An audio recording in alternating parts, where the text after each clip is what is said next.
আমাদের দেরি করে বাড়ি ফেরা। হোয়াট হ্যাপেন বেটা? মম, তুমি এখনো জেগে আছো? বেটা, তুমি এরকম পার্টি পেটে ঘরে ঢুকছো যে? মম সরি মম, আস্তে আস্তে না অনেকটাই লেট হয়ে গেল। বেটা, কোথায় দেরি হয়েছে? মাত্র তো 4টা বাজে। মম, তুমি তো জানোই যে আমার বেস্ট ফ্রেন্ডের বার্থডে ছিল, তাই ওদের বাড়িতে থেকে যে এতটাই জোর করতেছিল আমি আসতেই পারিনি, তার জন্য এতটাই লেট হয়ে গেছে আজকে। সরি মম, আর কোনোদিনও করবো না। সবাই পার্টি করে 4টা 5টাতে ঘরে ঢোকে, তো এটার জন্য তোমার সরি বলতে হবে না, বুঝেছো? মম, তুমি রাগ করো নে, তুমি এত ভালো কেন mom? Love you mom. In fact আমিও পার্টি থেকে এখনই বাড়িতে আসলাম, তো তাই তোমার জন্য ওয়েট করতেছিলাম। ও রিয়েলি মম, তুমি আমার জন্য ওয়েট করতেছিলে? ইয়েস। বেটা, পার্টি করতে গেলে তো একটু সেটু দেরি হয়েই যায়, তো এটা নিয়ে টেনশন করে লাভ নেই, আর রাগ করার কি আছে, কোনো ব্যাপারই না।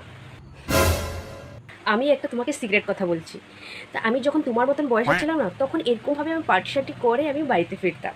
তার জন্য টেনশনের কোনো কারণ নেই, তো পার্টি থেকে ফুল এনজয় করো, মস্তি করো, ঠিক আছে? Wow sweet mom. বেটা, তোমার লেট হয়েছে বলে তো আবার পার্টি ছেড়ে তো চলে আসো নি? নো মম, আমি পার্টির আগে চলে আসি নি, আমি পার্টি পুরো শেষ করে চলে এসেছি। ও থ্যাংক গড। মম, আসার সময় না সুমনে আমাকে ড্রপ করে দিয়ে থিয়ে গেছে। ও সুমন, ইয়েস, বয়ফ্রেন্ড। মম, তুমিও না, হি ইজ মাই ফ্রেন্ড।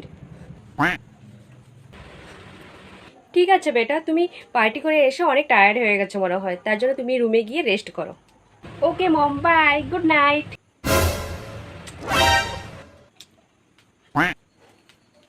আমাদের দেরি করে বাড়ি ফেরা।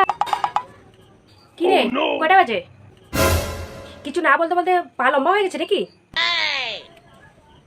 বাড়ির থেকে বের হওয়ার পর কি বাড়ির কথা মনে থাকে না?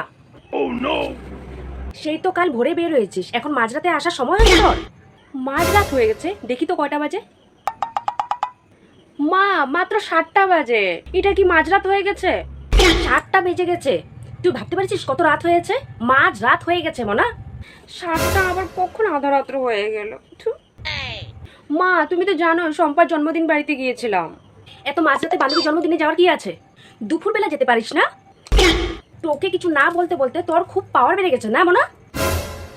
তুই ভেবেছিস পা টিপে টিপে ঘরে আসলে আমি কিছু বুঝতে পারবো না? না, পা টিপে টিপে আসছি কোথায়? আমি পা টিপে টিপে আসিনি না।